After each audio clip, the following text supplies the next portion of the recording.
क्या आप ऐसी सिचुएशन में हैं जहां आपके गुजरते ही लोग कुछ कुछ आपस में बात करके मजाक उड़ाते हैं? या फिर आप ऐसी सिचुएशन में हैं जहां आपको अपनी हर पसंदीदा ड्रेस अब फिट आनी बंद हो गई है और जो थोड़ी बहुत ड्रेसेस अच्छी लग जाती हैं मार्केट में उसका साइज नहीं मिलता?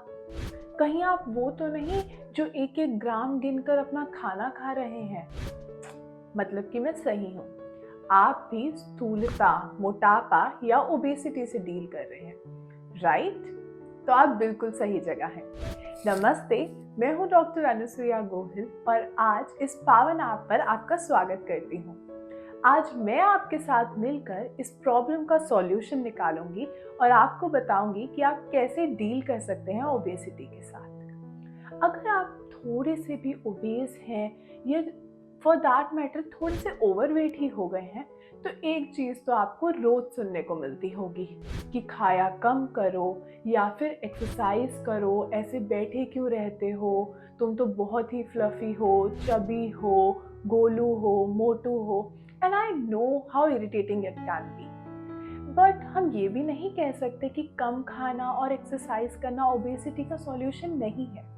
पर क्या सिर्फ यही सॉल्यूशन है? आइए इसके बारे में थोड़ा डीपली समझें। आयुर्वेद में स्थूलता या फिर ओबेसिटी के बारे में इन डेप्थ बताया गया है। वहाँ कहा गया है कि काफी सारे रीजंस हैं जो ओबेसिटी को लीड करते हैं, जिसमें से कुछ मेजर रीजंस हैं एक्सेसिव खाना खाना, खाने में भी मधुर रस की चीज़ें ज़्यादा खाना, स्निग्ध चीज़ें ज़्यादा खाना, कोल्ड चीज़ें ज़्यादा खाना, या फिर एक्सरसाइज बिल्कुल ही ना करना, मेंटल एक्सरसाइज ना करना भी ओबेसिटी का एक बहुत मेजर रीज़न कहा गया है।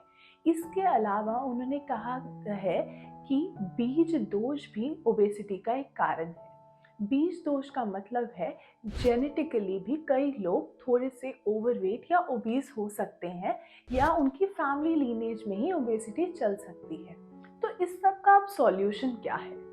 सॉल्यूशन के लिए एक चीज हम देखें तो ये जितने रीजंस बताए गए हम इन्हें 4 कैटेगरीज में डिवाइड कर सकते हैं, जो कि है 4 आर: आहार, विहार, आचार और विचार।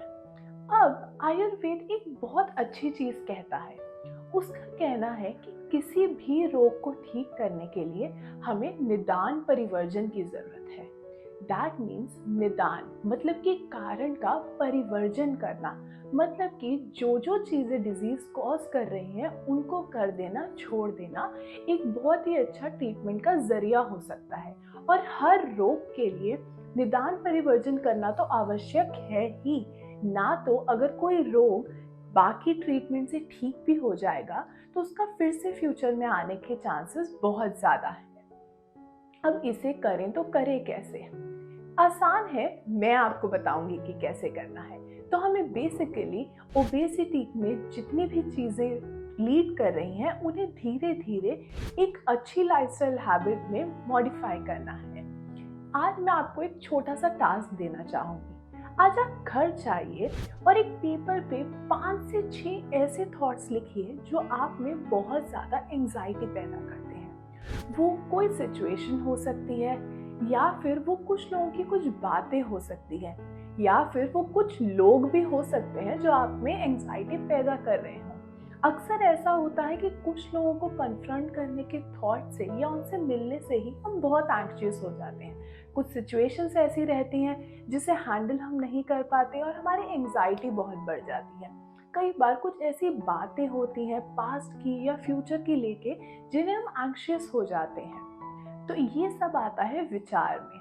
अगले एपिसोड में मैं आपको बताऊंगी कि वो कैसे विचारों को हमें ठीक करने की जरूरत है in order to treat obesity.